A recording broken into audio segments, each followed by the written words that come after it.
الحمد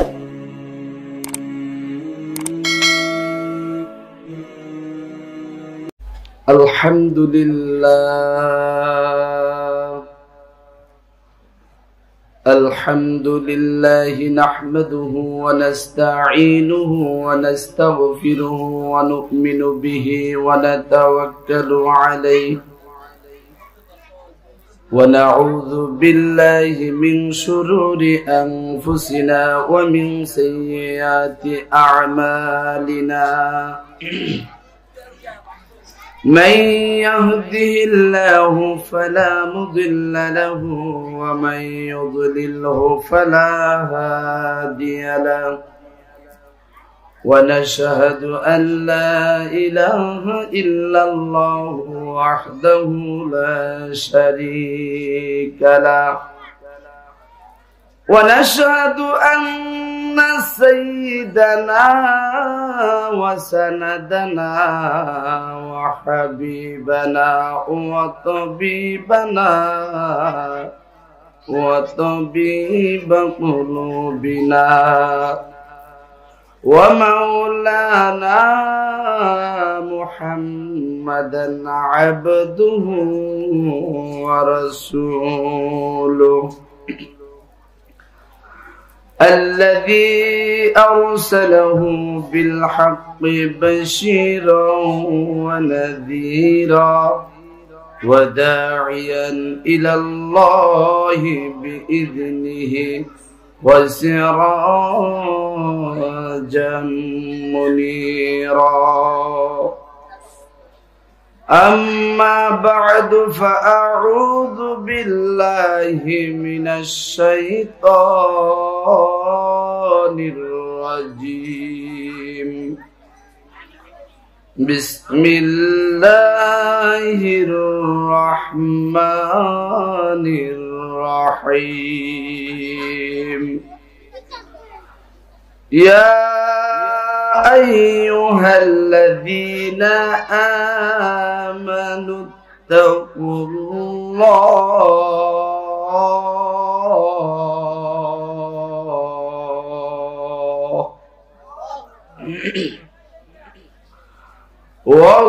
وكونوا مع الصادقين.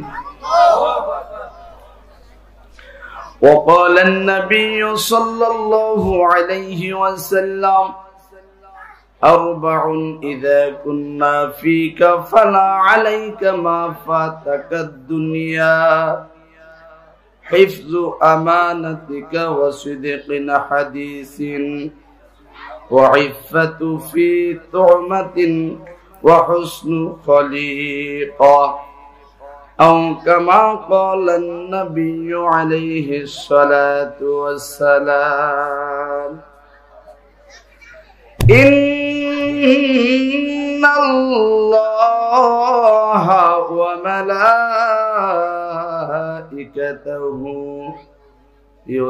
يصلون على النبي يا أيها الذين آمنوا صلوا عليه وسلموا تسليما اللهم صل على محمد وعلى آل محمد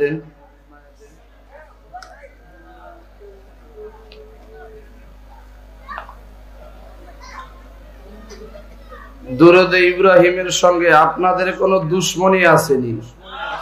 পড়েন না যে? যদি তাই না পড়তাম তাইলে পড়তেন, ঠিক না? দুরূদে ইব্রাহিম এটা কিন্তু বড় দুরূদ, যে দুরূদটা আমরা নামাজের মধ্যে পড়ি। এই দুরূদটা পড়ি কিনা? তাই এই দুরূদটা পড়েন নাকি আপনারা? মানে সুর দিয়া পড়লে মজা লাগবে। কে সুর দিতে জানি, মজাও লাগে, তাও জানি, কিন্তু ঝামেলা আছে। যেখানে টান নাই ওখানেও টান হয়, যেখানে টান আছে ওখানে টান হয় না। কথা ঠিক কিনা? যেমন যদি পড়তাম আল্লাহুম্মা সাল্লি আলা মুহাম্মাদ, মুহাম্মদ কয় আলিফ টান দা বুঝে দেয়, ওয়ালা আলি সাইয়্যিদিনা মুহাম্মদ। শুনতে তো ভালোই লাগে, কিন্তু সহি তো হওয়া লাগবে। কি বলেন? আল্লাহ তাআলা সহি জিনিস পছন্দ করে, সহি জিনিস আল্লাহ পছন্দ করে।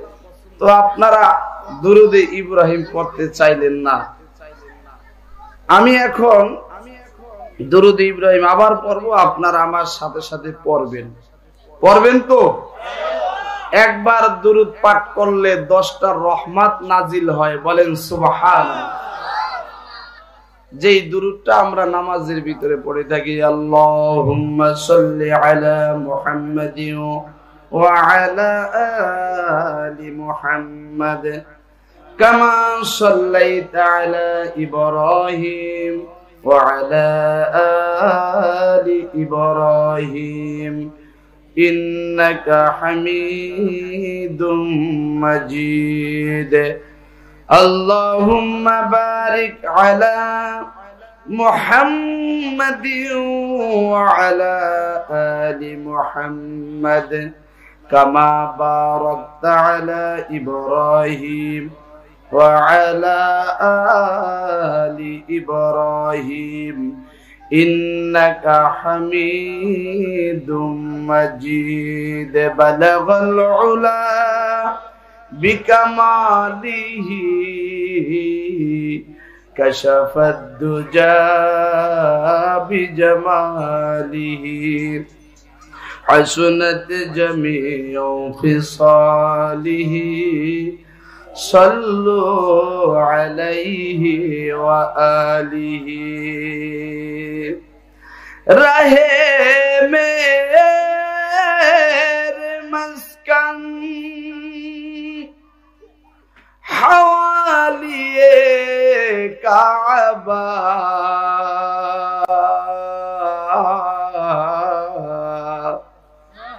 बने मेरे मदफन दियारे मदीना बलगल उला बिकमालिही कशफद दुजा बिजमालिही हसनत जमीउ खिसालिही सल्लु अलैहि। হযরত শাহজালাল ইয়ামিনী রাহমাতুল্লাহি আলাইহির স্মরণে 2 দিন ব্যাপী 6ষ্ঠ বার্ষিক ওয়াজ মাহফিল ও হালকায়ে জিকিরের সম্মানিত সভাপতি, আজকের প্রধান মেহমান হাফেজ মাওলানা মুফতি জুনায়েদ হাবিব, ইমাম ও খতিব বাইতুল আকফা জামে মসজিদ, মঞ্চে উপবিষ্ট হযরত উলামায়ে কেরাম, সামনে অবস্থান করতেছেন এই মহল্লার আশপাশ মহল্লার গণ্যমান্য ব্যক্তিবর্গ, দিন দরদি ইসলাম প্রিয় মুরব্বী বাবারা, যুবক ভাইরা, ছোট ছোট কচি কাচারা, পর্দার অন্তরালে আমার সম্মানিত মা ও বোনেরা, আল্লাহ সুবহানাহু ওয়া তাআলার দরবারে দিল থেকে শুকরিয়া জানাই যে মহান রব্বুল আলামিন আপনাকে আমাকে দুনিয়ার সমস্ত ব্যস্ততা থেকে মুক্ত করে দ্বীনি মজলিস বেহেশতের বাগানে আসার বসার তৌফিক দিয়েছেন, কিছু কথা বলার এবং শোনার তৌফিক দিয়েছেন। সকলেই শুকরিয়া তান জানাই, বলি আলহামদুলিল্লাহ। আরো জোরে বলি আলহামদুলিল্লাহ। আপনাদের আলহামদুলিল্লাহর আওয়াজে আজ উল্টা পাল্টা মনে হইতেছে। আল্লাহ তাআলা আপনাদের সকলকেই আল্লাহর ওলি বানায় দেব। এখনো আমিন কইতে চায় না, দেখছে আপনারা এখন একবার আবার এদিক দিয়ে একবার বলুন।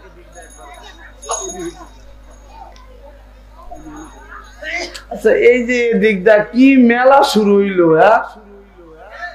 এখান দিয়ে শুধু কথার আওয়াজ আসতেছে। বেহেশতের বাগানের একটা সীমানা, কত সুন্দর সীমানা, কত সুন্দর সামিয়ানা, দেখছেন আছে না নাই? বেহেশতের বাগানের মতোই লাগতেছে। আর আল্লাহর নবী বলেন এটা একটা বেহেশতের বাগান, বলেন সুবহানাল্লাহ। যারা সীমানার বাইরে আছে এরা বেহেশতের বাগানের ভিতরে এখনো প্রবেশ করতে, আমরা তাদের জন্য দোয়া করি আল্লাহ যেন 2-4 মিনিটের মধ্যে বেহেশতের বাগানে আসার তৌফিক দেয়, বলেন আমিন। দোকানপাটে এখানে সেখানে গল্প গুজবে লিপ্ত, বাসায় বৈশা চিন্তা করতেছে এই এখান থেকে খুব স্পষ্ট আওয়াজ পাইতেছি, ওখানে যাওয়ার দরকার নাই তো, আমরা বিবি আমার বিবি আসো আমরা এখানে বসে গল্প গুজব করি আর ওয়াজ শুনি। ওয়াজ শোনা হবে? দোকানে বৈশাও যে ওয়াজ যদি শুনে, তাইলেও যে হুজুর ওয়াজ করছে মোজ ভিজাইয়া পানি খাওয়া হারাম, তা উনি শুনছে টোস ভিজাইয়া পানি খাওয়া হারাম।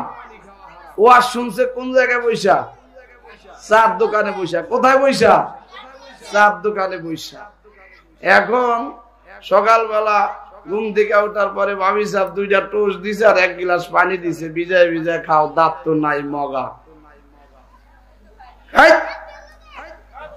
এই পানি দিয়ে আর টোস্ট ভিজায় খাওয়া যাবে না। কয় কেন, সমস্যাটা কি? হুজুরে কাল ওয়াজ করছে পানি দিয়ে আর টোস্ট ভিজাইয়া খাওয়া হারাম। এরকম ওয়াজ কোন হুজুরে করলো? এই যাইতা হুজুর আমাদের এলাকায় আইয়া এমন ওয়াজ কইরা গেল টোস্ট ভিজাইয়া খাওয়া যাবে না পানি দিয়া। তুমি কি ওয়াজটা মাঠে বইয়া শুনছিলাও না চার দোকানে বইয়া শুনছো? কত আমি মাঠ পর্যন্ত যাইতারি না, এর আগে মোনাজাত হয়ে গেছে। তাইলে তো তোমার অবস্থা তাই হয়েছে মগা। হুজুরে টোস্ট ভিজাইয়া পানি খাওয়া হারাম বলে নাই, হুজুরে বলছে মোজ ভিজাইয়া পানি খাওয়া হারাম। তোর মোজ আজকে যায় সেলুনে যায় কাইটে আসবি, যা মগা কথা। তো এখন যারা চার দোকানে পয়সা ওয়াজ শোনার নিয়ত করতেছে তারা উল্টা পাল্টা পেঁচ লাগাইব না কোন? হ্যাঁ, এমনিতেই মনে করেন বর্তমান স্বামী স্ত্রীর ভিতরে মিল মোহাব্বত একটু কমে গেছে আগে তো। আর যদি কাল সকালে একটা পেঁচ বাজায় সব দোষ দিব আমার, কথা ঠিক কিনা? এমনিতে তো মনে করেন যে মহিলারা এত চেতা বর্তমান, কই মাছ দিয়া যেমন খোলায় বাজে, এমন কিছু স্বামীরা এমন যে যন্ত্রণায় আছে, মানে এই পিঠ ওই পিঠ বাইজা তছনছ করে আলা, ঠিক নেই? আপনাদের এই ব্যাপারে যে সাউন্ডটা খুব করা লাগলো।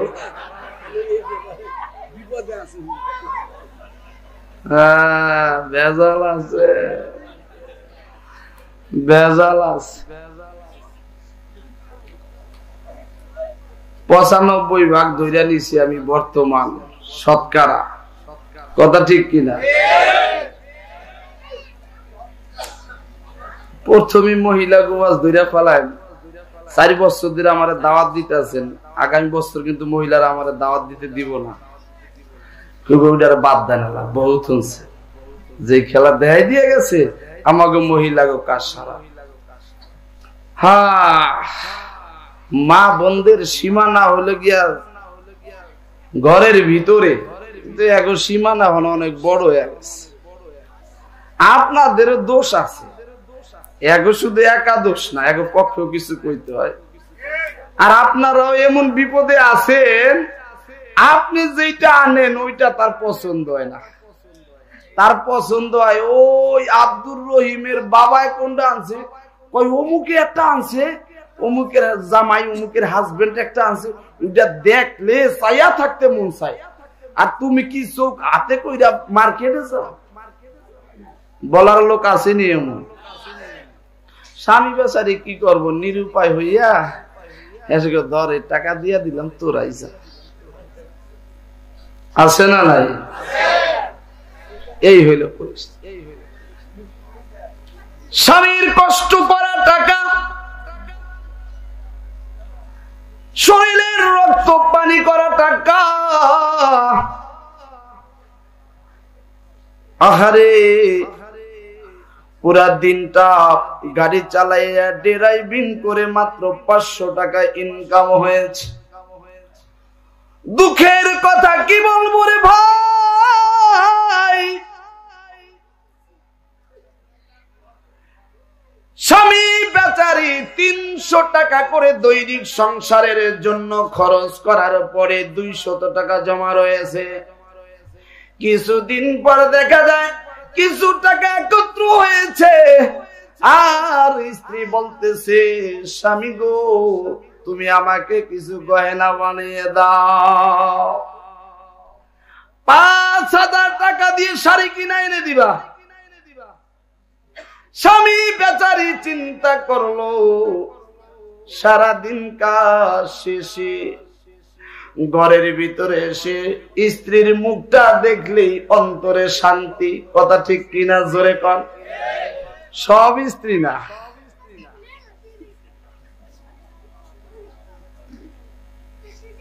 কিছু মহিলা আছে সবার সঙ্গে খুব হাসি খুশি কথা বলে, দেখবেন আত্মীয় স্বজন ভাই বেরাদার সবার সঙ্গে, কিন্তু যে তার নিজের স্বামী আছে,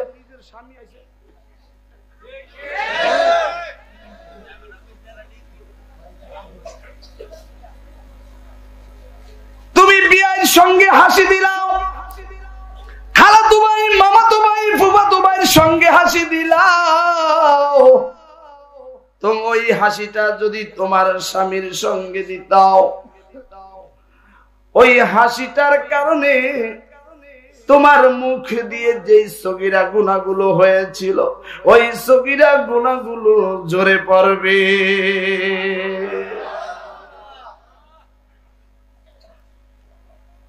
ওরে ভাই,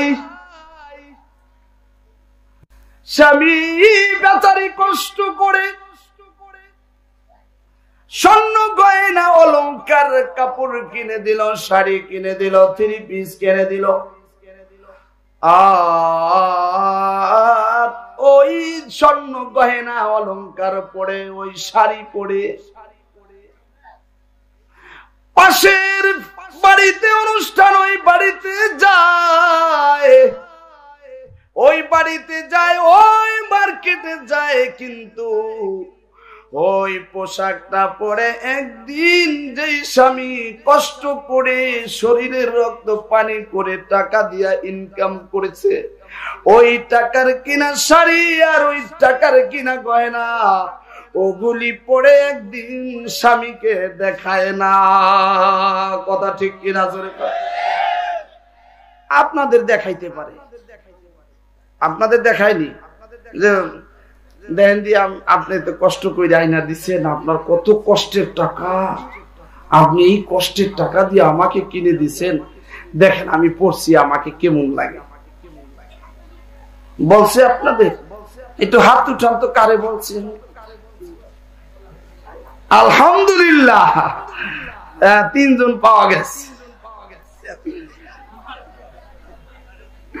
না, অনেক জায়গায় পাওয়াই যায় না। আপনাদের এই এলাকাটা তো মনে হয় ভালো এলাকা, মানে অলিদের এলাকা, এটা মনে হয় 3 জন পাওয়া গেছে। এই যারা এই যে রাস্তাঘাট দিয়ে হাঁটতেছে, এখন নিয়ে একটি কন্ত, যারা রাস্তায় দাঁড়ায় রয়েছেন, আপনাদের নিয়তটা একটু সহি করেন তো, বিসমিল্লাহ বলিয়া আস্তের ভাবে ভিতরে ঢুকে পড়েন, একটু ঢুকে পড়েন, কিছুক্ষণ আলোচনা করব, কারণ আবার প্রধান বক্তা আইসা পড়তেছে কিছুক্ষণ পরে, আমার কিন্তু সময় বেশিক্ষণ পাওয়া যায় না, বিপদ আছে আমার জন্য, তাড়াতাড়ি আসেন, প্রধান বক্তা কিন্তু আসার সময় যেতেছে। বেহেশতের বাগানের ভিতরে আইসা একটু বস।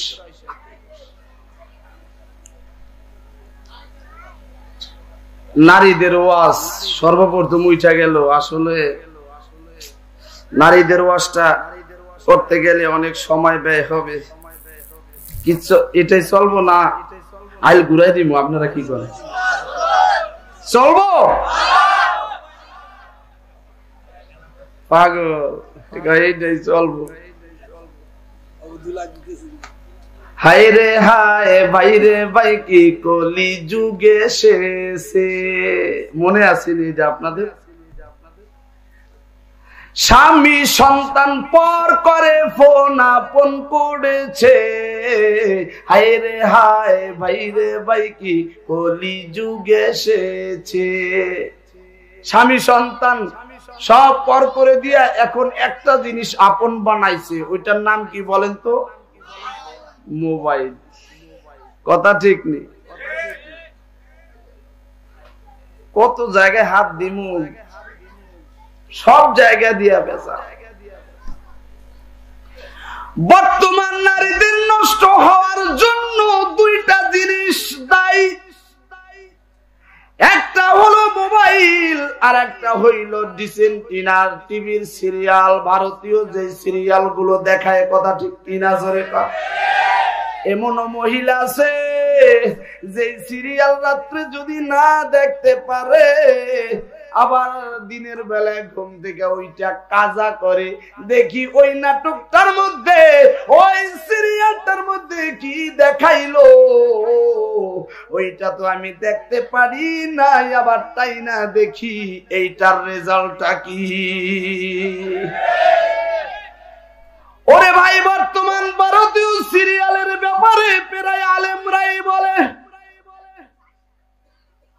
মমতা ব্যানার্জি নিজে বলেছে, শুনছেন নি অনেকে, নিজে বলেছে এইসব সিরিয়ালের মধ্যে যেই কাণ্ড কাহিনী গুলো দেখানো হয়, তারা চিন্তা করলো এতে ঘরের ভিতরে অশান্তি সৃষ্টি হবে।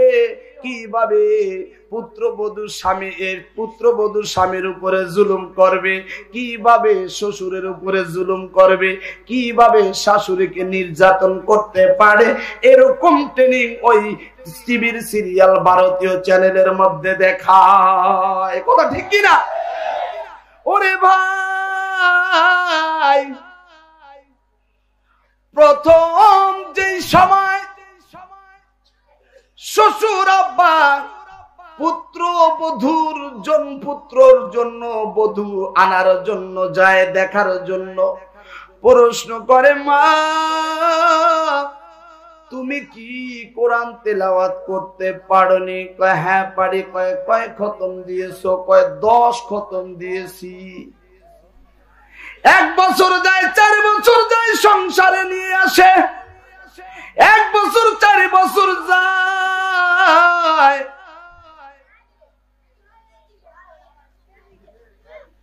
শ্বশুর আব্বা একদিন প্রশ্ন করলো, ও মোল্লারজি, তোমাকে প্রথম যে সময় আমি দেখতে গেলাম, ওই দিনকা তোমাকে প্রশ্ন করা হয়েছিল তুমি কোরআন তেলাওয়াত করতে পারোনি। তুমি বলেছিলাও আমি 10 খতম কোরআন তেলাওয়াত করেছি, 10 বার পড়েছি। কিন্তু আমার বাড়িতে ওই লোভেই তোমাকে আমি এনেছি যে তুমি কোরআন তেলাওয়াত করতে জানো। একবার না 1 বছর না 2 বছর না 4টি বছরও পার হয়ে গেল, আমি দেখলাম না 4টি বছরের মধ্যে তুমি একদিন একটু কোরআন তেলাওয়াত করছো। পুত্রবধূ জবাব দেয়, ও আব্বা, আমি কিভাবে তেলাওয়াত করব? আমার সময় নাই, আমি আপনার নাইনাতপুরদের নিয়ে ব্যস্ত, আপনাদের সংসার নিয়ে ব্যস্ত। অথচ স্বামী, অথচ ওই তার শ্বশুর চিন্তা করলো তুমি কোন ধরনের ব্যস্ত আমার জানা আছে। তুমি একটা বাজতেই না বাজতেই খানা পাকাইয়া সবাইকে খাওয়াইয়া রিমোট নিয়া তুমি বৈশা যাও টিভির সামনে। আবার ওদিকে 9:30 আজান হতে না হতেই টিভির রিমোটটা নিয়ে বসে যায়, ঘন্টার পর ঘন্টা সিরিয়াল দেখে, আর কোরআন পড়ার টাইম পায় না। আপনাদের স্ত্রীরা দৈনিক কোরআন তেলাওয়াত করে কে? সবাই করে?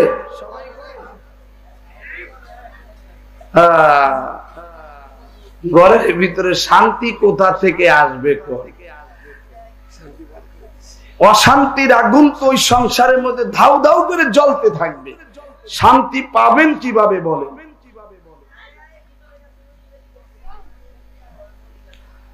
ও মা, আজ তোমার জন্য যেহেতু প্রথমে বয়ান শুরু করে দিয়েছি, খবরদার খবরদার খবরদার, ওই সিরিয়াল গুলো দেখে দেখে তোমার ঈমানকে নষ্ট করেছো, চরিত্রকে নষ্ট করেছো, আর স্বামীর সঙ্গে খারাপ ব্যবহার করতেছো, শ্বশুর শাশুড়ির সঙ্গে খারাপ ব্যবহার করতেছো। মনে রাখবা, তুমি একদিন শাশুড়ি হবা। তুমি যেরকম তোমার শাশুড়ির সঙ্গে বেয়াদবিমূলক আচরণ করেছো, শ্বশুরের সঙ্গে বেয়াদবিমূলক আচরণ করেছো, যেই সময় তুমি শাশুড়ি হবা ওই সময় দেখবা তুমি যেরকম মুখে গালি দিয়েছো তোমার শাশুড়িকে বা তোমার শ্বশুরকে, মনে রাখবা তুমি যেই সময় শাশুড়ি হইবা ওই সময় তোমাকে ধরে ধরে মার দিবে। যেমন কর্ম তেমন ফল। ও মা,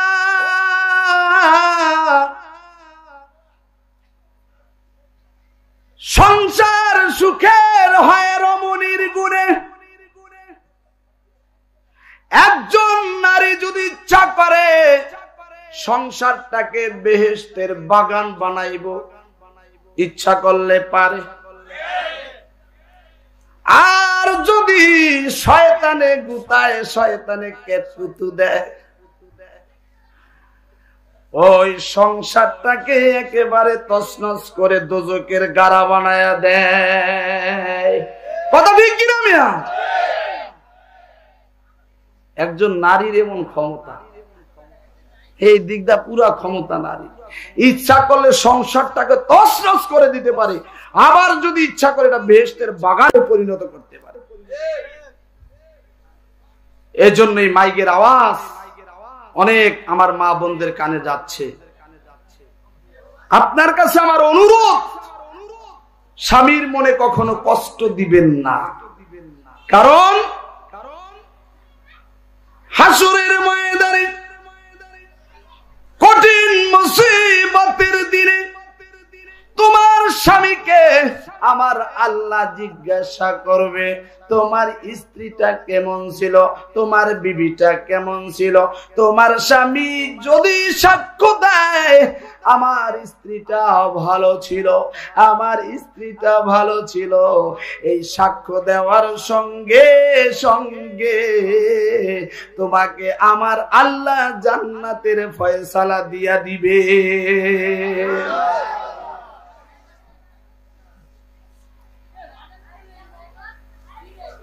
ও আমার মা, ও আমার বোন, গভীর মনোযোগ দিয়ে শুনতে হবে। আল্লাহর নবী বলেন, এই দুনিয়ার মধ্যে কোন মানুষকে যদি বলা হইতো আল্লাহর পরে কাউকে সিজদা দেওয়ার, তাইলে স্বামী স্ত্রীকে বলা হতো তুমি তোমার স্বামীকে দৈনিক সিজদা করবা।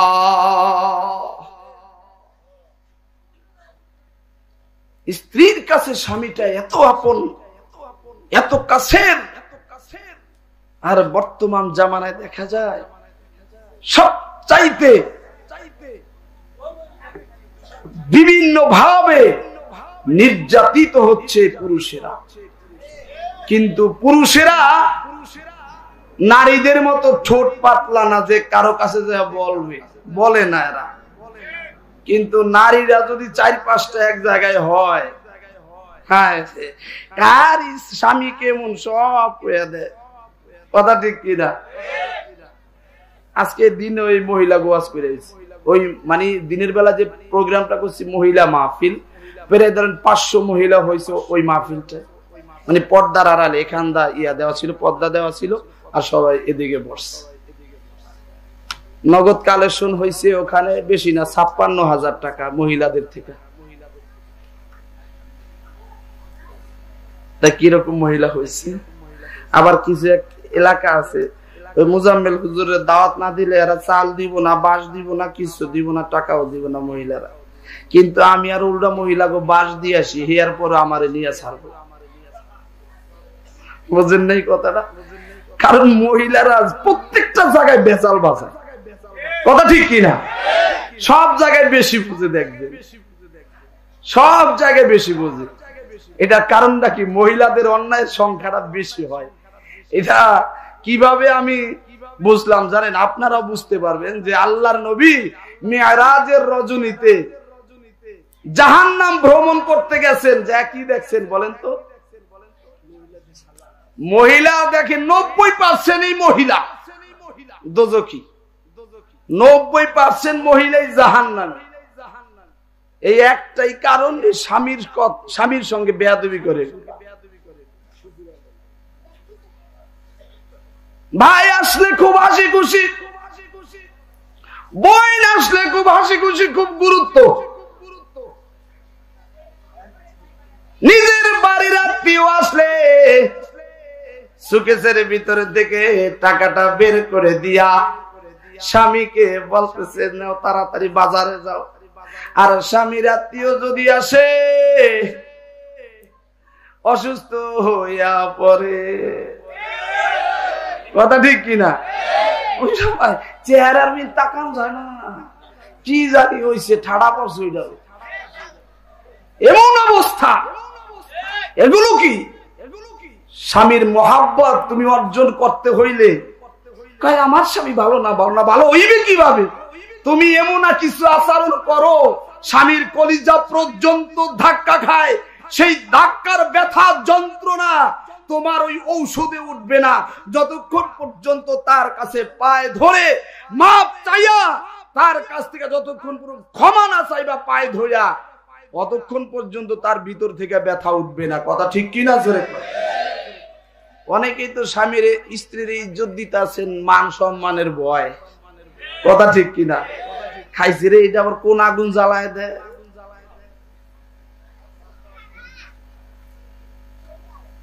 আপনারা কি মনে মনে রাগ হইতেছেন? আপনি এগুলা কি কইতেছেন? একজনের ব্যক্তিগত বিষয় নিয়ে কথা কইতেছেন। এই এগুলা কি ব্যক্তিগত বিষয়? এগুলা যদি না কই, আপনাদের এলাকার মহিলারা যে কি বাড়াটা বাড়বো, কই মাছের মতো বাঁচবো কয়দিন পর। বাস্তব কিছু কথা না বললে তারাই বুঝবে কিভাবে? তারা তো আর এখানে সেখানে ওয়াজ শুনতে যায় না। আমার জানা মতে চারদিকে বাসা বাড়ি আছে, ঠিক কিনা?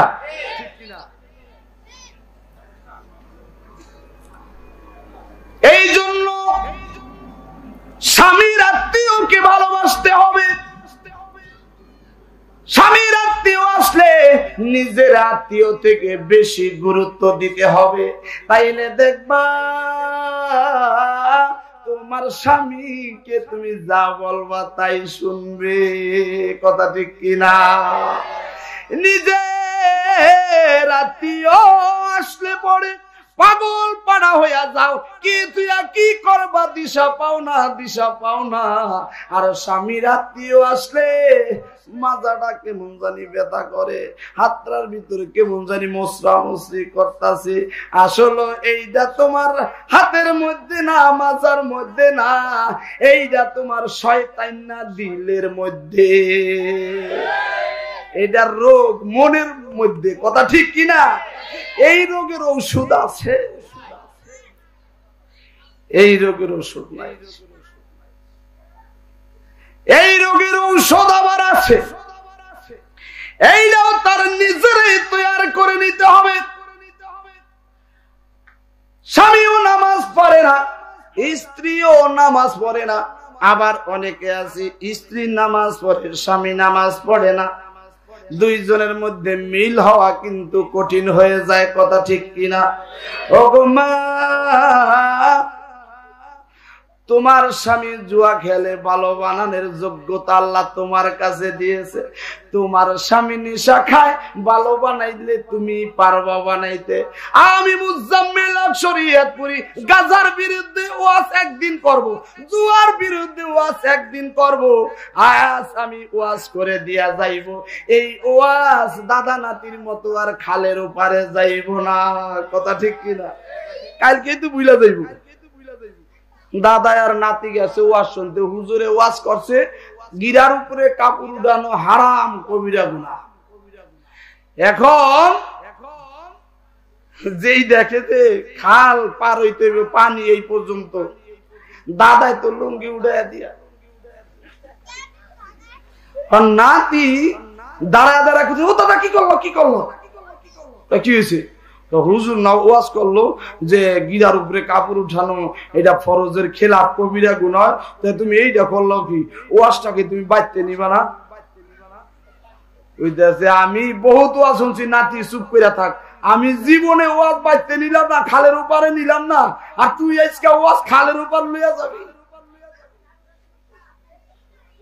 তাই এই জন্য আমি যে ওয়াজ করবো প্যান্ডেলের বাইরে পর্যন্ত যাইব না, আপনাদের জায়গাটা জায়গায় থুয়া যাবেন তাও জানি, কিন্তু তারপরেও কিছুটা স্মরণ করে দিয়া যাই। কিন্তু এই জন্য একজন স্বামীকে, একজন পুরুষকে ভালো বানানোর যোগ্যতা একজন নারীর আছে, একজন স্ত্রীর আছে, কথা ঠিক কিনা? জোরে আমার মা বোনদেরকে বলবো, তুমি তোমার স্বামীকে কিভাবে নামাজি বানাইবা? শীতের রজনী আজান হয়ে গেছে, মুয়াজ্জিন সাহেব আজান দিয়েছে, আসসালাতু খায়রুম মিনান নাওম।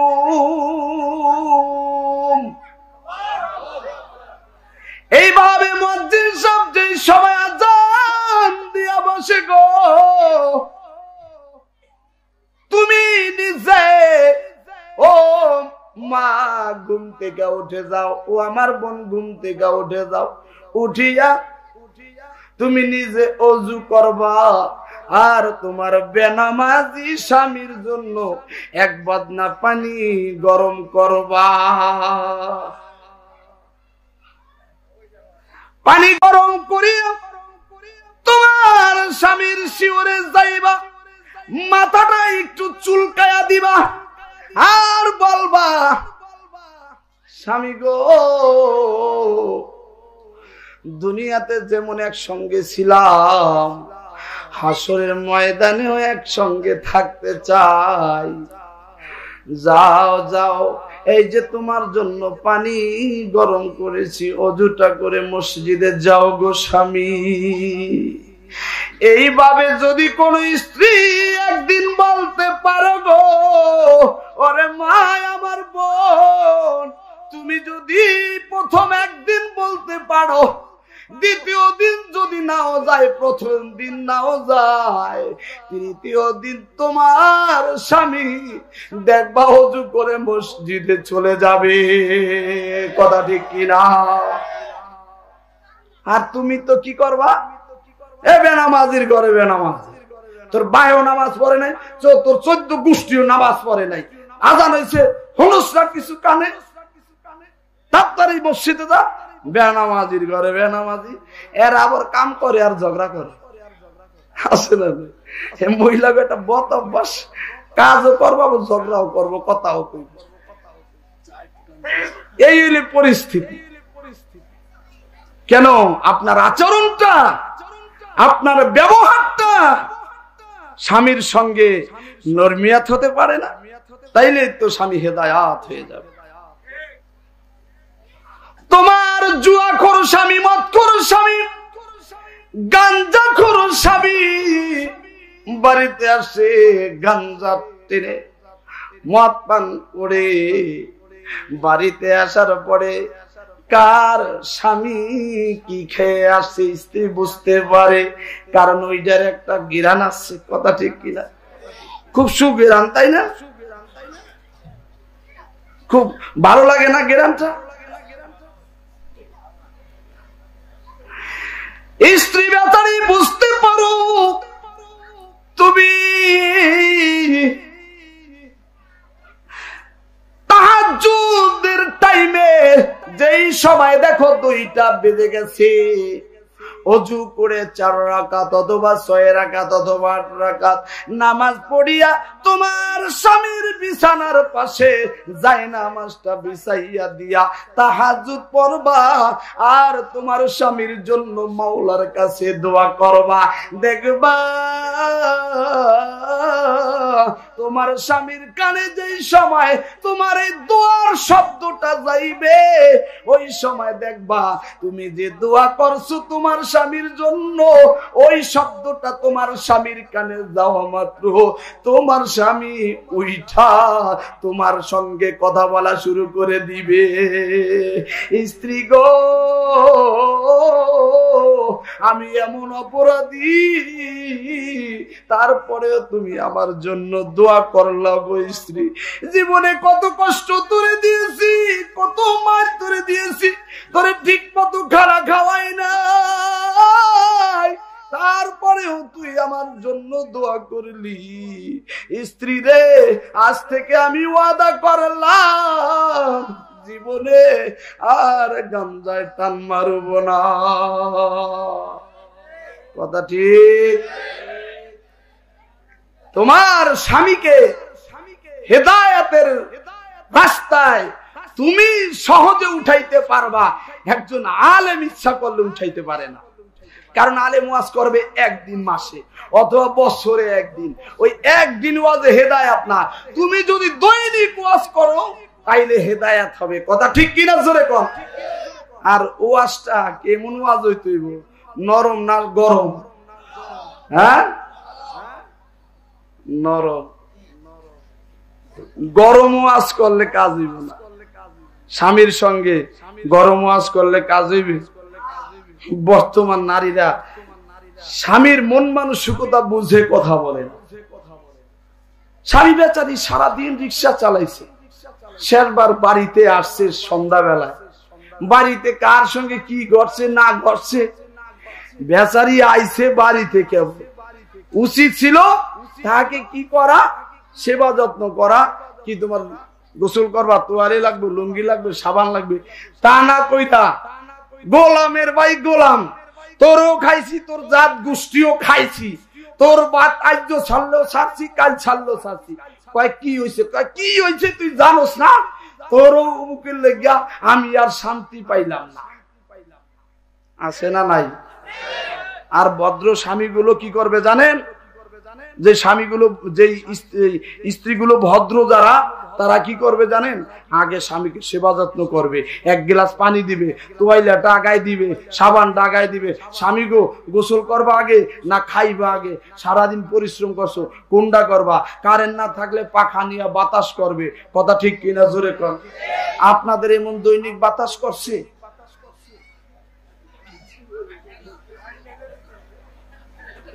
ওই যে কয় পানি ডাইলা দিছে, পানি ডাইলা দেয় সবাই, খাওয়ানোর টাইমে তো দিতেই হইব। পানি দিব, ডাইলা দিব না, ওরা কি জাহান্নামে যাইব?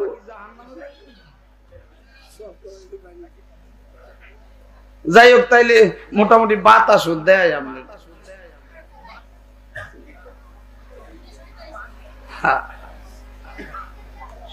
দেখবেন এই একটা পথ স্বভাব এই দুনিয়ার মধ্যে একজন স্ত্রীর আদর্শবান, একজন স্ত্রীর আদর্শবান স্ত্রী হইতে হইব।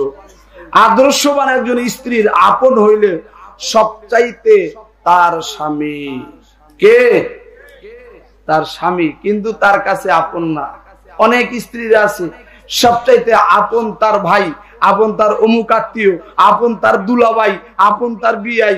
দেখবেন তারা আসলে 4-5 প্রকারের শরবত, 2 রকম 10 রকমের ফল, এইটা ওইটা নানান কিছু। স্বামী বেচারি চাইয়া চাইয়া দেখে সারাদিন কষ্ট করে আসছে। স্বামীর একবার বলেও না যে আপনিও খান, 2 পিস খান, বাজা আইনা দিছে বা নেন আপনি খান। হ্যাঁ, যদি ইচ্ছা করে খাইতে বসে, তুমি মনে যায় বসে ঠেছো না। কথা ঠিক? বুঝতে হবে। আল্লাহর নবী বলেন, তোমার মা বাবার সামনে তোমার শ্বশুর শাশুড়িকে যদি একবার আব্বা বলো, তোমার শ্বশুরকে যদি একবার আব্বা বলো, তোমার আপন বাবাকে 3 বার আব্বা বলতে হবে। কথা ঠিক কিনা? আল্লাহর নবী বলেন, তোমার মায়ের সামনে তোমার শাশুড়িকে যদি একবার আম্মা বলো, তোমার মাকে 3 বার মা বলবা, আর নয় তো মা মনে মনে দুঃখ পা। 10 মাস 10 দিন গর্ভে রাখলাম আমি, আর তুই আম্মা বলে ডাক দিতেছ কারে? আমাকে একবারের জন্য একটু ডাক দে, আমার পরানটা ঠান্ডা হইয়া যাইবে। তুমি যদি তোমার স্বামীর সামনে তোমার আপন ভাইকেও যদি খাবার দাও, সঙ্গে যদি তোমার স্বামীও বসে, মাথার ওই মাছের মাথাটা তোমার স্বামীকে আগে দিবা। তোমার স্বামী যদি বিবেক খাটায়, তোমার ভাই একদিন আসে আর কবে আসে বলা যায় না, তোমার ভাই খাও নাও, ইচ্ছা করে যদি দিয়ে দেয় আলাদা ব্যাপার। বড় বড় খাবার, বড় গোস্তের টুকরা, পছন্দনীয় যে গোস্তের টুকরাটা তোমার স্বামীকে ও যদি তোমার ভাইকে যদি একসঙ্গে খাবার দাও, তোমার স্বামীর প্লেটে পছন্দনীয় গোস্তের টুকরাটা আগে দিবা। ইসলাম এটাই বলে। এগুলি বোঝে না মহিলা, এগুলা মোটেই বোঝে। কথা ঠিক কিনা জোরে কর।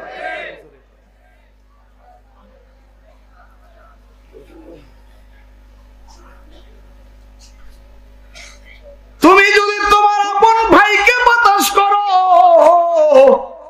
তোমার স্বামীর সামনে স্বামীর কাছ থেকে অনুমতি নিতে হবে। স্বাস্থ্য ভাই তো প্রশ্নই আসে, খালাতো ভাই ফুফাতো ভাই তো প্রশ্নই আসে, এগুলি তো হারামে। ওরে মা, ও আমার বোন, তুমি যত বড় নামাজি হও, যত বড় তাহাজ্জুদ গুজার হও, যতগুলো রোজা রাখো, তোমার স্বামী যদি তোমার উপরে সন্তুষ্ট না থাকে, তাইলে কিন্তু হাসরের ময়দানে কঠিন মুসিবতের দিনে ধরা খেয়ে যাইতে হবে।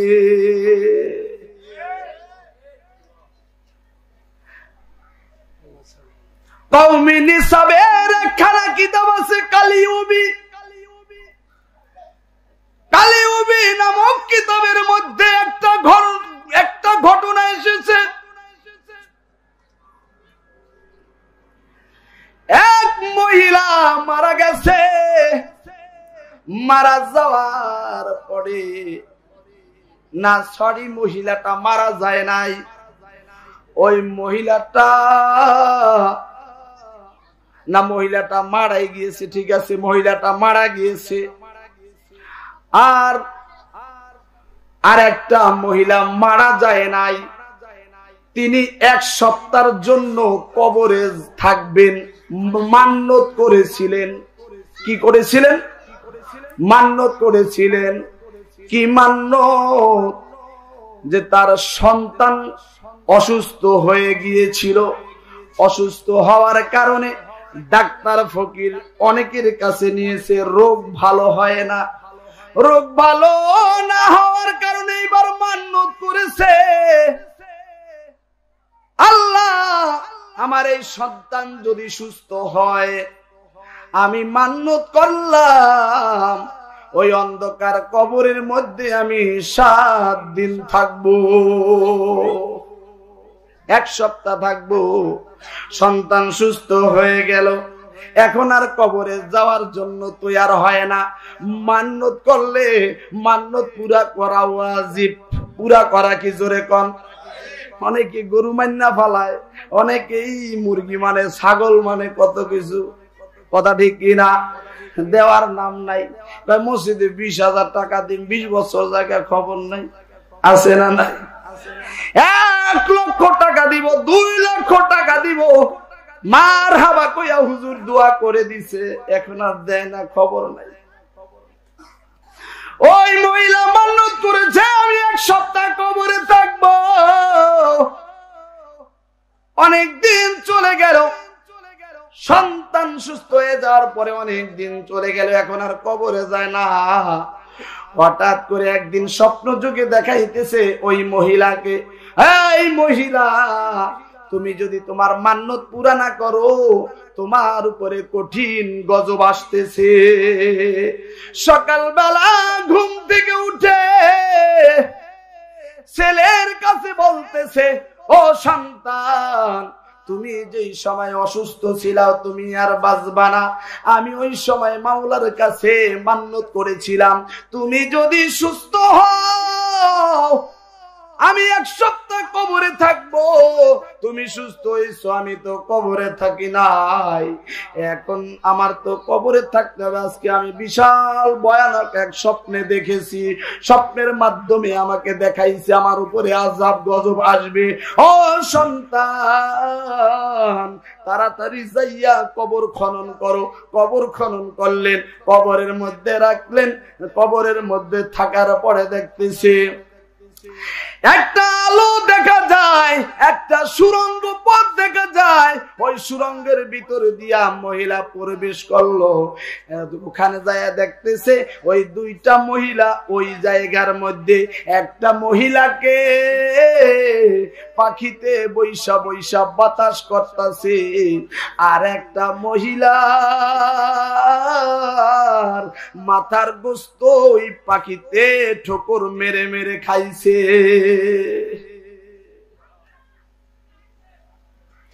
ওই কবরের ভিতরে 1 সপ্তাহের জন্য যেই মহিলা গেলেন, উনি প্রশ্ন করতেছে ঘটনা কি, এই পাখিটা কেন আপনাকে বাতাস করে, আর ওই পাখিটাই কেন তার মাথার গোস্ত গুলো ঠুকরে ঠুকরে খাইতেছে, কারণটা কি, তার অপরাধরা কি?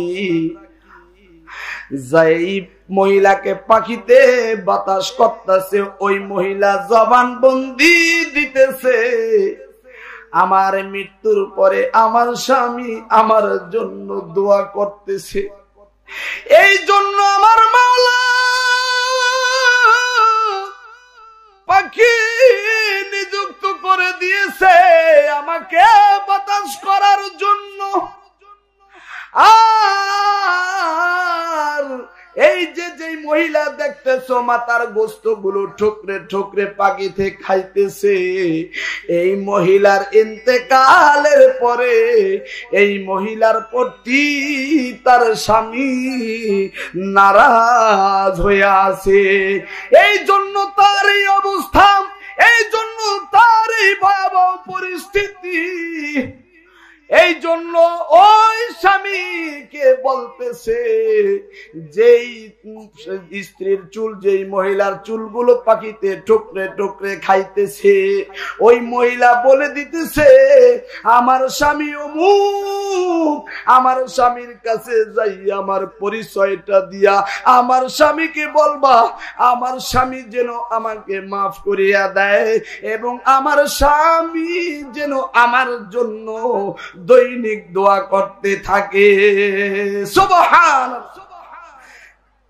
1 সপ্তাহ কবরের মধ্যে থাকার পরে কবর থেকে উঠে গেলেন, পরিচয় নিয়া ওই মহিলার স্বামীর কাছে গেলেন। স্বামীর কাছে যায় বলতেছে, তোমার স্ত্রীর সঙ্গে দেখা হয়ে গিয়েছিল কবরের জগতে যাওয়ার পরে। তোমার স্ত্রীর পরিস্থিতি খুব ভয়াবহ। তুমি কি তোমার স্ত্রীর প্রতি নারাজ? তুমি কি তোমার স্ত্রীর প্রতি রাগম্বিত হয়ে আসো? কয় হ্যাঁ। কয় তুমি যতক্ষণ পর্যন্ত তোমার স্ত্রীকে ক্ষমা না করবা ততক্ষণ পর্যন্ত তোমার স্ত্রী আযাবে গ্রেফতার হয়ে থাকবে। এই জন্য স্বামী সঙ্গে সঙ্গে তার স্ত্রীকে ক্ষমা করে দিয়া তার জন্য দোয়া করা শুরু করলেন। এখন স্বপ্নে দেখতেছে ওই মহিলার এখন আর আযাব নাই, ওই মহিলা এখন খুব শান্তিতে আছে। বলেন সুবহানাল্লাহ। লা ইলাহা, আরো জোরে।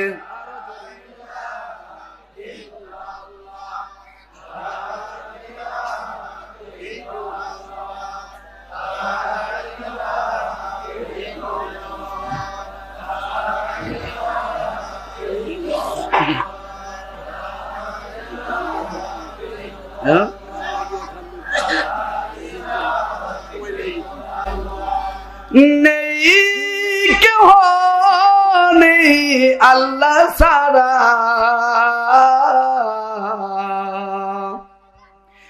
নেই কেহ নেই আল্লাহ ছাড়া, লা ইলাহা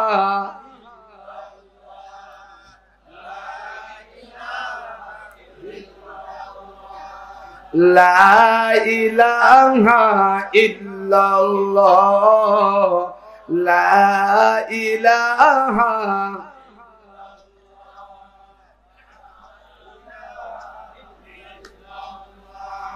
লা ইলাহা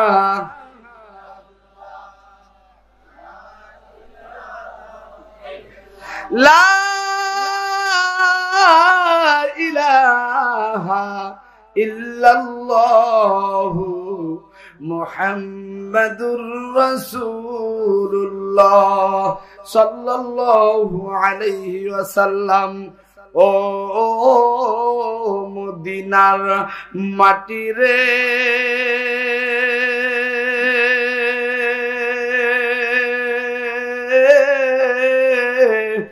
সকল সুখ বুঝি তো ওর কপালে।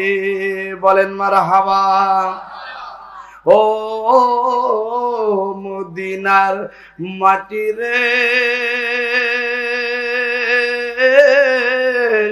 সকল সুখ বুঝি তো ওর কপালে।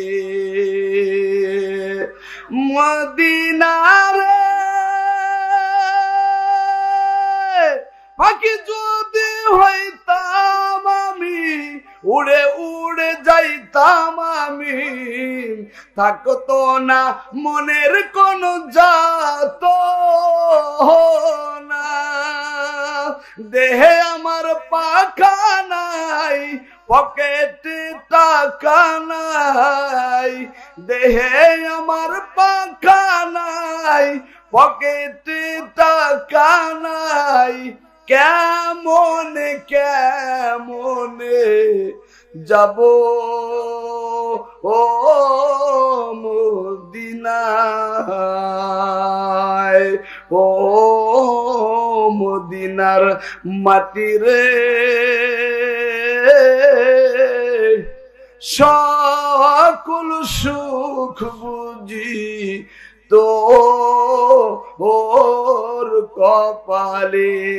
লা ইলাহা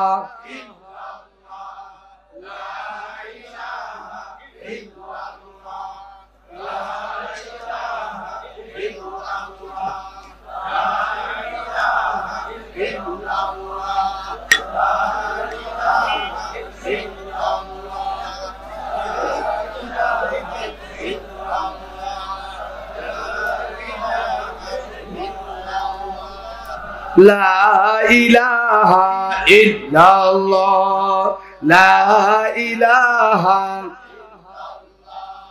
লা ইলাহা ইল্লাল্লাহ লা ইলাহা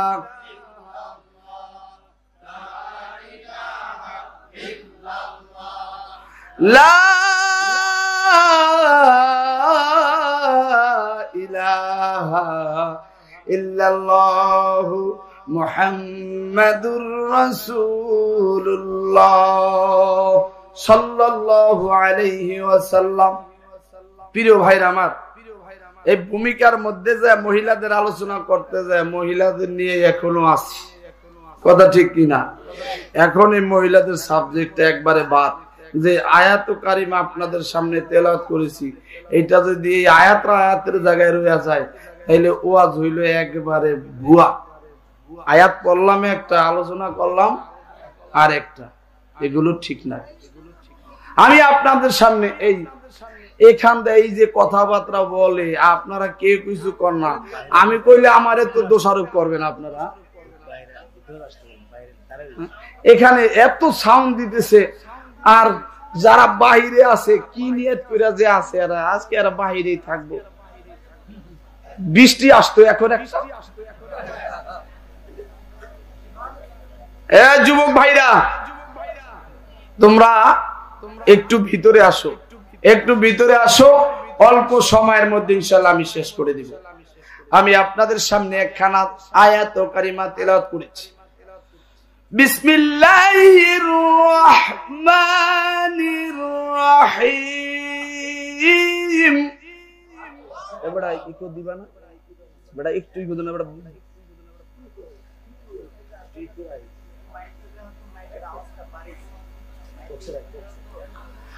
يا أيها الذين آمنوا اتقوا الله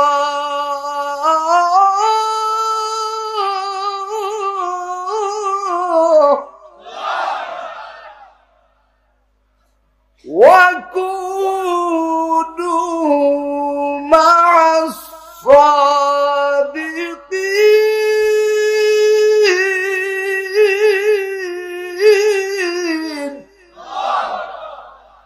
কোরআন এটা কার? আর কোরআনের মধ্যে যত কথা কার কথা? আল্লাহর কথার উপর আর কারো বড় কথা চলবে? আর কোন বড় কথা আছে? আল্লাহ বলতেছে, কি বলতেছে? হে ঈমানদারেরা, তোমরা সৎকর্ম, ভালো ব্যক্তি, ভালো লোকের সঙ্গী হয়ে যাও, বন্ধু হয়ে যাও। কাদের বন্ধু হইতে বলছে? বর্তমান ভালো লোকের ভাত নাই, কথা ঠিক কিনা? জোরে কর। আর আল্লাহ কইতাছে যে তোমরা সৎ লোকের সঙ্গী হও। আর এখন যে যত বেশি অসৎ তার সঙ্গে লোক বেশি, কথা ঠিক কিনা? খাইছে রে, ওই যে পরিস্থিতি ওর সঙ্গে যদি না থাকি কবে টুরুস কইরা দেয় বলা যায় না, কথা ঠিক নেই। তাইলে মৃত্যুর মালিক বানাইলো কারে? লোককে, মানুষকে, কথা ঠিক কিনা? অথচ মৃত্যুর মালিক কে? ইমানও খাইছে, আমানও খাইছে, সব খাইয়া এখন বইছে, কথা ঠিক কিনা? জোরে কর। তাইলে হায়াতের মালিক কে? মৌতের মালিক। এখন আমি হায়াতের মালিক বানাইছি আমার দলকে, মৌতের মালিক বানাইছি আমার দলকে। ওই এইবার যদি আমার এই দল ক্ষমতা নাই তো আমার এবার উপায় ছিল না, মাইরে হালাইতো। তাইলে হ্যাঁ, হায়াতের মালিক বানাইছে তার দলকে, কথা ঠিক কিনা? হায়াতের মালিক কে? আবার কয় এই দল যদি ক্ষমতা নাই তো আমার মাইরেই ফেলাইতো, আমার আর বাঁচা লাগতো না। তাইলে সে মৌতের মালিক বানাইছে কারে? দলকে। কাকে? দলকে। হায়াত মৌতের মালিক একমাত্র আমার। আর আসলে ওগুলা অধপতনে যায়, যেগুলো হায়াত মৌতের মালিক মানুষকে বানায়, ওরে মানুষই খায়। আর যদি আল্লাহ তাআলার উপর ইস্তেদার থাকতো, আল্লাহ তাআলার উপর যদি ইস্তেকামাত থাকতো, ভরসা থাকতো, তাইলে তোমাকে কেউ কিছু করতে পারবে না, কারণ সমস্ত কিছু করার মালিক কে? আল্লাহ। ইউনূস আলাইহিস সালাতু ওয়াস সালামকে মাছে খাইছে কি খায় নাই? খাইছিল। কয়দিন ছিল পেটের মধ্যে মাছের? 40 দিন। কয়দিন? জোরে কর না কে? আবার চিন্তা করে 40 দিন না 60 দিন না 90 দিন, একে জানে কোনটা কইয়া কোন বিপদে পড়ে। তাহলে কয়দিন? সবাই জানেন তো এটা 40 দিন।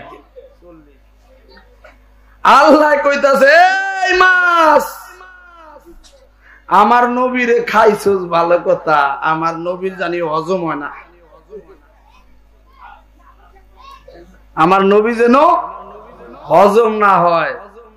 বলেন তো আপনি আজকে এশারের পরে যে খানাটা খাইছেন, আর আপনি আর যদি এখনো হজম না হইয়া থাকে, আপনি এখন এখানে বসে থাকতে পারবেন? ডাইরেক্ট হয়ে যাইব না? ডাইরেক্ট হয়ে যাইব না? আর পেটে ব্যথা করবো কিনা? ব্যথাও করবো। হুজুর পানি ভরাই দেন হুজুর। কি হয়েছে? অবস্থা কি খাইলাম না খাইলাম হজমই হয় নাই।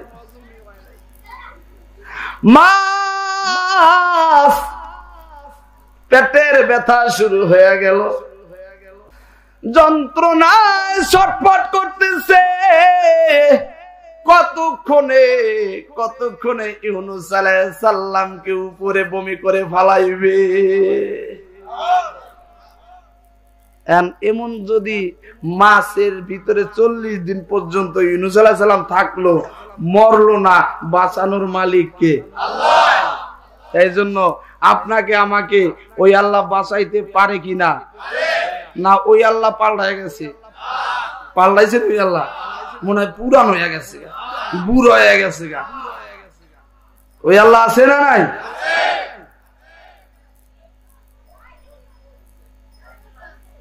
ইব্রাহিম আলাইহিস সালামকে বলা হলো তুমি ইসমাইলকে কুরবানি করো। ছুরি চালাইছে, ছুরিকে অর্ডার করলো, ছুরি ইসমাইলকে আমার খলিল কিন্তু পোষাইতাছে, একটা পশমও জানি না কাটে।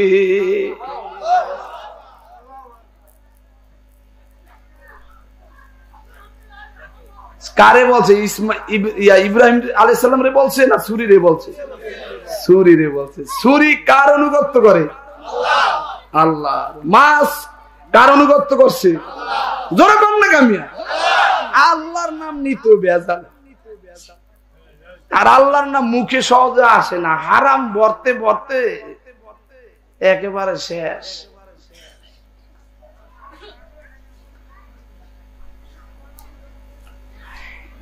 নমরুদ ইব্রাহিম আলাইহিস সালামকে আগুনে ফালাইলেন। এমন তেজিয়ান আগুন, ইব্রাহিম আলাইহিস সালাতু ওয়াস সালাম আগুনের ভিতরে পড়ার আগে আল্লাহ রাব্বুল আলামিন ডাক দিয়া বললেন, কুল্লা ইয়া নারু কুনি বারদাও ওয়া সালামান আলা ইব্রাহিম। আমার খলিল রে আগুনে ফলাইছে, হেরে আগুন খবরদার ইব্রাহিমের একটা পশম যেন না পুড়ে। পুড়ছিল ভাই? পুড়ে নাই। তাইলে সব ক্ষমতার মালিক কে রাখেন? সব কিছু কার কথা শুনে? আল্লাহ তাআলার কথা শুনে। ওরে ভাই, আমার আল্লাহ অর্ডার করেছেন ভালো ব্যক্তিদের সঙ্গী হইয়া যাইবা। ভালো ব্যক্তিদের সঙ্গী হইতে বলেছেন কে? বর্তমান ভালো লোকের ভাত নাই, ভালো লোকের খাওন নাই। কথা ঠিক কিনা? আরে খাওন আছে, মানে কোন খাওনের কথা কইছি বুঝছেন নাই আপনারা? যেই লোকগুলা দেখবেন মসজিদে যায় বেশি বেশি কথা কইতে পারে, অনহারাই মাতবর। কথা ঠিক কিনা? জোরে কোন। আর আর যেগুন মুসল্লি আছে আদর্শবান, বেশি কথা বলে না, নিরিবিলি থাকে সব সময়, ক্ষমতা নাই, শক্তিও নাই, টাকার জোরও নাই, নিরিবিলি আছে। দেখবেন ওই লোকটা সমাজের মধ্যে কোনো দামও নাই, ওই লোকটার কোনো নামও নাই, ওর নাম আছে আমার মাওলার কাছে। আমরা তো মনে করি ওর দাম আছে। আল্লাহ রসুলের সামনে দিয়ে প্রথম ভালো একজন লোক গিয়েছিল, আল্লাহ রসুল সাহাবীদেরকে বললেন, এই লোকটা সম্পর্কে তোমাদের কি ধারণা? কয় এই লোকটা এমন মানুষ, এই লোকটার কথা যে শুনে সেই মানবে, আর এই লোকটাকে সবাই ভালোবাসে, কারণ অর্থ ছিল, সম্পদ ছিল, দেখতে খুব ভালো ছিল। পরে একজন গরিব অসহায় লোক যাইতেছে, ওই লোকটার ব্যাপারে বলতেছে, এই লোকটা বেশি একটা সুবিধা না, এই লোকটার অর্থ নাই, সম্পদ নাই। আল্লাহর নবী বললেন, আমার যে পরের লোকটা দেখলাও, এই পরের লোকটা দেখলাও আর আগের লোকটা দেখলাও, তার অর্থ সম্পদ দেখা তাহাকে ভালো বললাও। অমন যদি হাজার হাজার কোটি কোটি লোক আমার দুনিয়ার মধ্যে থাকে, আমার দুনিয়ার মধ্যে কোনো রহমত আসবে না। আর যদি পরে যে ভালো লোকটা দেখতেছো, ওই লোকটার টাকা পয়সা অর্থ সম্পদ না থাকলেও এই লোকটার জন্য সারা দুনিয়ার মধ্যে রহমত নাজিল হইতে থাকে। আরো জোরে কোন সুবহানাল্লাহ। ওরে ভাই, এই জন্য সৎকর্মশীলদের অন্তর্ভুক্ত হতে বলছে, ভালো লোকের সঙ্গী হইতে বলেছে। ভালো লোক বর্তমান পাওয়া খুব কষ্ট, ভালো লোক বর্তমান পাওয়া খুব কষ্ট। সব মিথ্যাবাদী, ধোঁকাবাজি, ছল চাতুরি, কথা ঠিক কিনা? এমন লোক, আরে ভাই আশ্চর্য ব্যাপার, চিন্তা করা যায় না। এমন লোক এমন কিছু কাজ কইরা বসে বর্তমান জামানায়, কথা ঠিক কিনা? জোরে কোন। ধারণাও করে না যে এই লোক দ্বারা এরকম একটা অপকর্ম।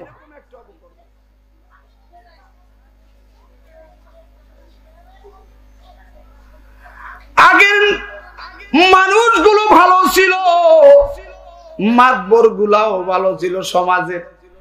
বর্তমান মানুষগুলো যেমন মাতবর গুলাও ওরকম হয়ে গেছে, কথা ঠিক কিনা? জোরে কর। বর্তমান জামানায় জনগণ এরকম ব্যাঙ্গের মতো হয়ে গেছে। হক বিচার যদি মাতবররা করতে যায়, ওই মাতবরে বর্তমান বাত নাই। জোরে কন্যাকা। যে ব্যক্তি টাকা খাইয়া এদিক ওদিক করতে পারে, দুই পক্ষ হাতে রাইখা, হ্যাঁ খুব ভালো, কথা ঠিক কিনা? জোরে কর। হক বিচার যদি মাতবর করতে যায়, ওই মাতবরেরও দোষ হইয়া যায়, কথা ঠিক কিনা? এই জন্য ভাই,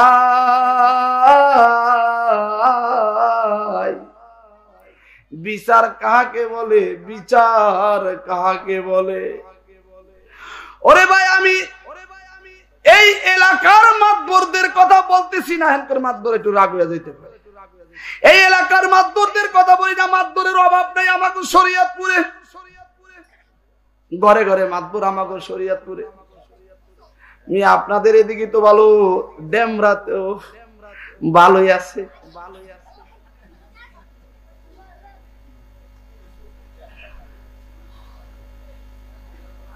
আল্লাহ বাইরে ভাই, এমন পরিস্থিতি হইয়া পড়ছে। আমার এলাকার একটা কথা আমি বলি আপনাদের কাছে, আপন বাইরে দাওয়াত দিব না, দলের বাইরে দাওয়াত দিব। রক্তে কি টান দেখছে।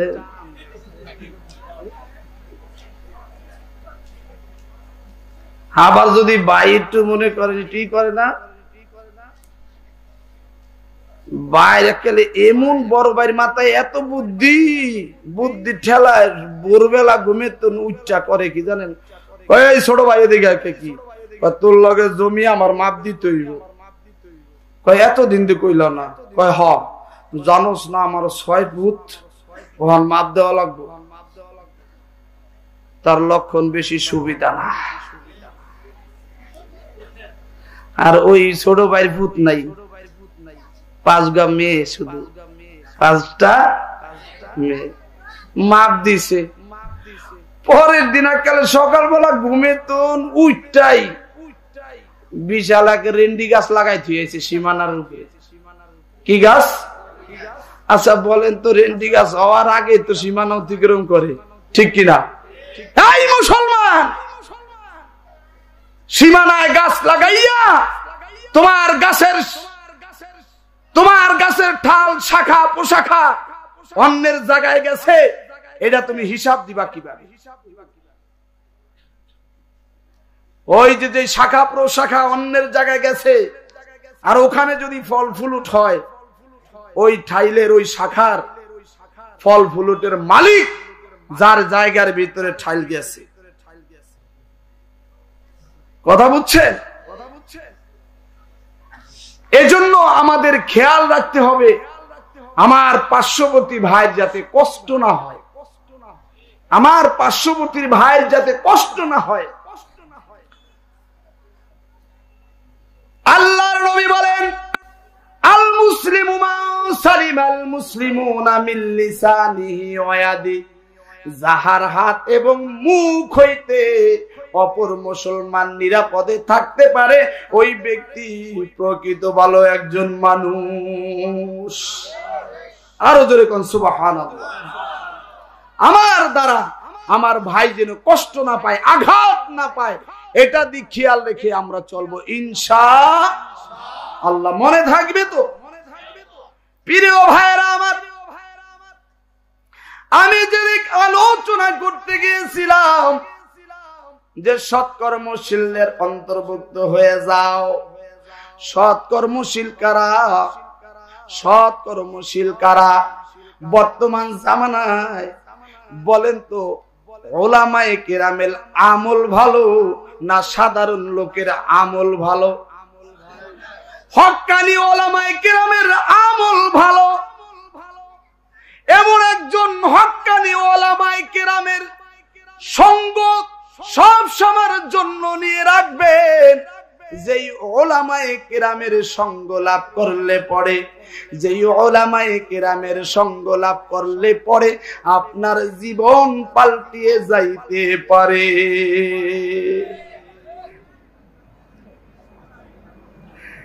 মাথায় এত বুদ্ধি, মাছের বাজারে যাইয়া ইলিশ মাছ যদি ক্রয় করে, এইভাবে দেখা দেখা ইলিশ মাছ কিনে গালসার ভিতরে হাত দিয়া, তারপরে দেখে গালসাটা লাল আসেনি। কথা বলেন ঠিক কি? গালসাটা লাল আসেনি, মাছটা শক্ত না নরম, তাজান কিনা বালকা হয়ে গেছে। এইভাবে দেখা দেখা তুমি মাছ কিনতে পারো, কিন্তু পীরের কাছে মুরিদ হইতে গেল পীরকে কেন উল্টায়া পাল্টায়া দেখো না? পাইছে অমনি মুরিদ হয়ে গেছে। বর্তমান ল্যাংটার কাছেও মুরিদ হয়।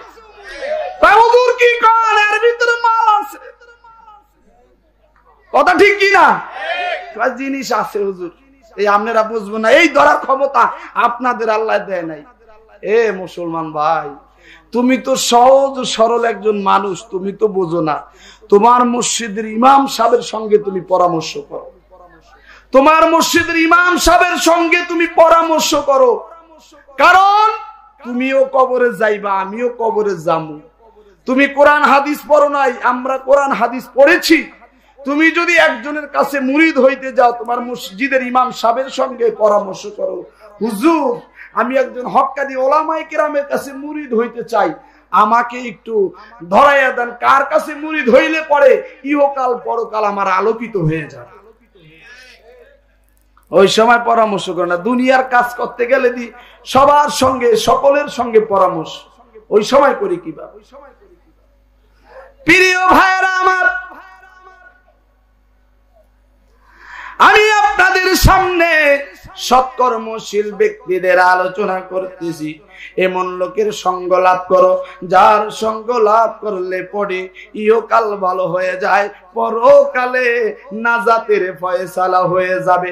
এমন পীরের কাছে মুরিদ হও, ওই পীরের কাছে মুরিদ হইও না যে পীরের কাছে মুরিদ হইলে পরে নামাজ রোজা লাগে না।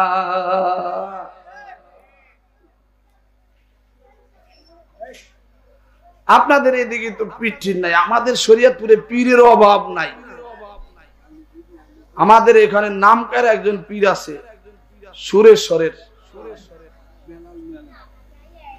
এতদিন শুনছি মনে বড় আশা ছিল যাব মদিনায়, আর এখন কয় পাখি যদি হইতাম আমি উইরা যাইতাম সুরেশ্বর, উইরা যাইতাম সুরেশ্বর, নিত্য দিনে দেখা আসতাম, নিত্য দিনে দেখা আসতাম আলম চাঁদের বাড়ি ঘর। পাখি যদি হইতাম আমি, পাখি যদি হইতাম আমি। দেখছেন, বলেন নাউজুবিল্লাহ। পাখি হইলে উইরা যাইবা সোনার মদিনায়, যে নবী বলে গেছে আমার মৃত্যুর পরে আমার কোন উম্মতেরা যদি আমার কবর জিয়ারত করে, সে যেন জিন্দা অবস্থায় আমার সঙ্গে সাক্ষাৎ করলো। আর আমার সঙ্গে সাক্ষাৎ করার অর্থ মানে তার জীবনের গুনাহগুলো মাফ হইয়া গেল। প্রিয় ভাইরা আমার, অভ্যাসকে পরিবর্তন করতে হবে। সৎ কর্মশীলদের অন্তর্ভুক্ত হয়ে গেলে আমরা বলি চোরের সঙ্গে চললে চোর হয়, বাটপারের সঙ্গে চললে বাটপার হয়, আলেমের সঙ্গে চললে আলেম হয়, হাজির সঙ্গে চললে হাজি হয়, গাঞ্জাখোরের সঙ্গে চললে গাঞ্জাখোর হয়, জুয়াখোরের সঙ্গে চললে জুয়াখোর হয়। এদিকে তো গাঞ্জা জুয়ার এগুলার মনে আড্ডা নাই কে? এদিকেও আছে। এ যুবক ভাইরা, তোরা শেষ করে হালাবি, দেহটারে তেজপাতা করে হালাবি খাইতে খাইতে। কইয়া দিয়ে গেলাম। আহা, যুবক ভাইরা এখন বোঝে না, বুঝছেন? বুঝবো বুঝ।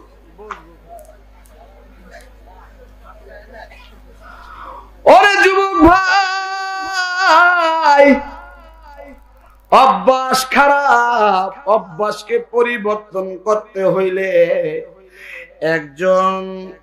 এমন একজন আলেমের কাছে যাইয়া হাতরা ফালাইয়া দাও, এমন একজন আলেমের কাছে যাইয়া বয়াত হয়ে যাও। ওই আলেমের অনুমতি ছাড়া তুমি কিছু করবা না। কবরে যদি বাঁচতে চাও ওই আলেমের অনুসরণ করো, যে আলেম ইহকাল পরকাল সম্পর্কে কোরআন হাদিস অনুযায়ী জ্ঞান রাখতে পারে, কোরআন হাদিসের দৃষ্টিতে তোমাকে পথের নির্দেশনা দিতে পারে। ওরে যুবক ভাই,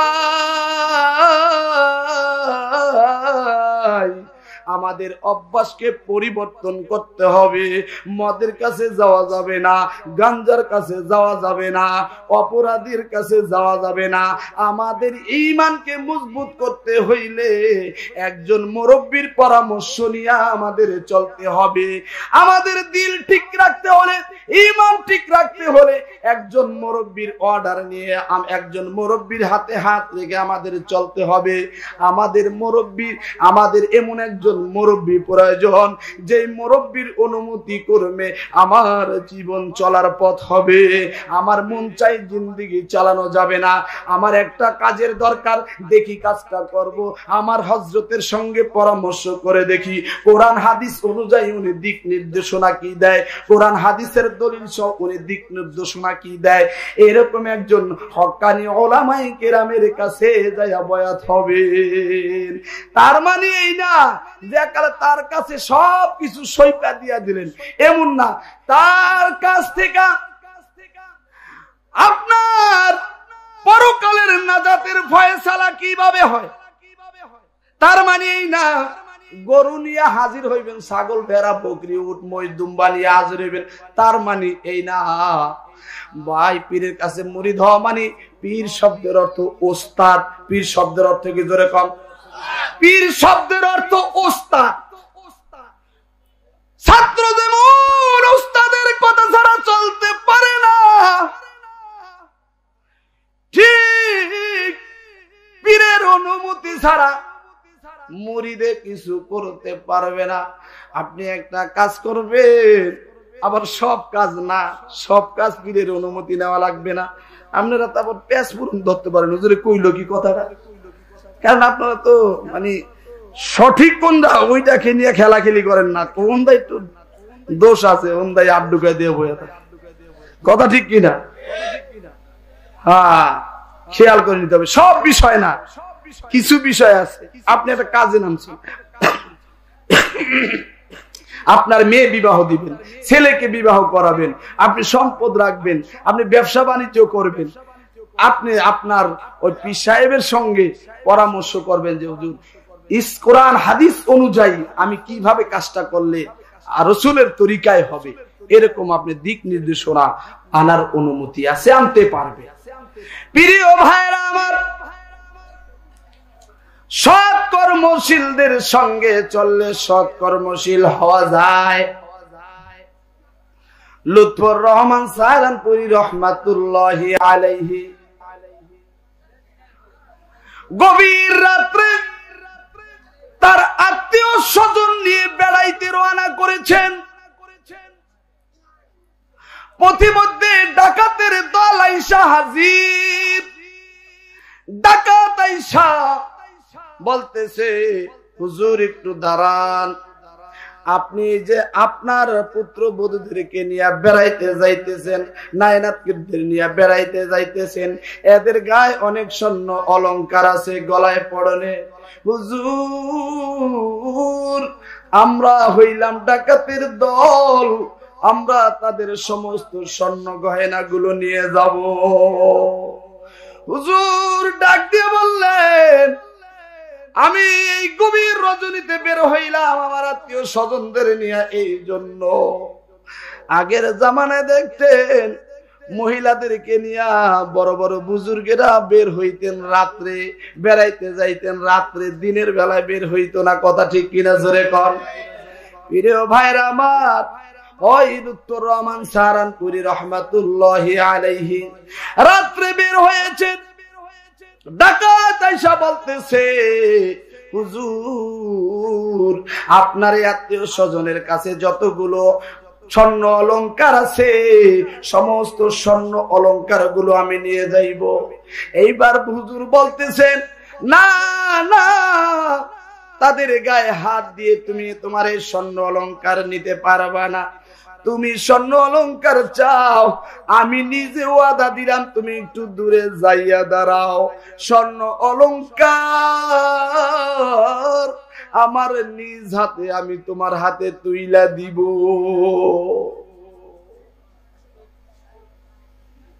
বুঝছেন নি কথাটা? বুঝে আইছে? মানে পর্দা কাকে বলে? এখন তো পদ্মা নদী আড়িয়াল খাওয়া গেছে, পর্দা এখন নাই বললেই চলে, ঠিক কিনা? এমন পর্দা ছিলেন। লুৎফর রহমান সাহারানপুরী বলতেছে, তুমি একটু দূরে যা দাঁড়াও, সমস্ত স্বর্ণ গয়না গুলো আমি তোমার সঙ্গে ওয়াদা দিলাম, সমস্ত স্বর্ণ গয়না গুলো আমি দিয়ে দিব। দূরে দাঁড়াইলেন, সমস্ত স্বর্ণ গয়না গুলো হাতে নিলেন, সবগুলো করে দিল, ডাকাতের হাতে দিয়ে আসলো।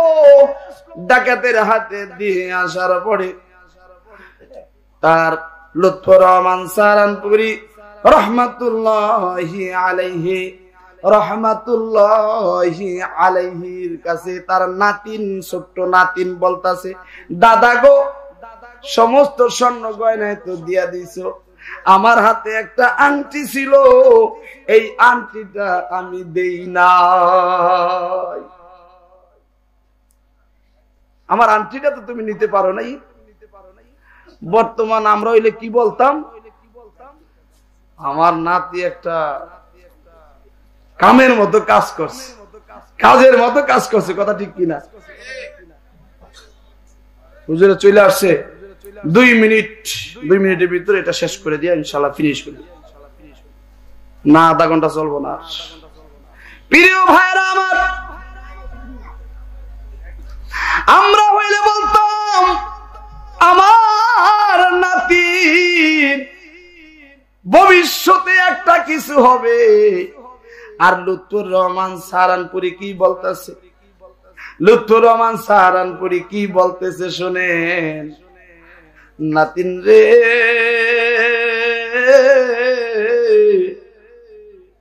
কামটা কি করলি?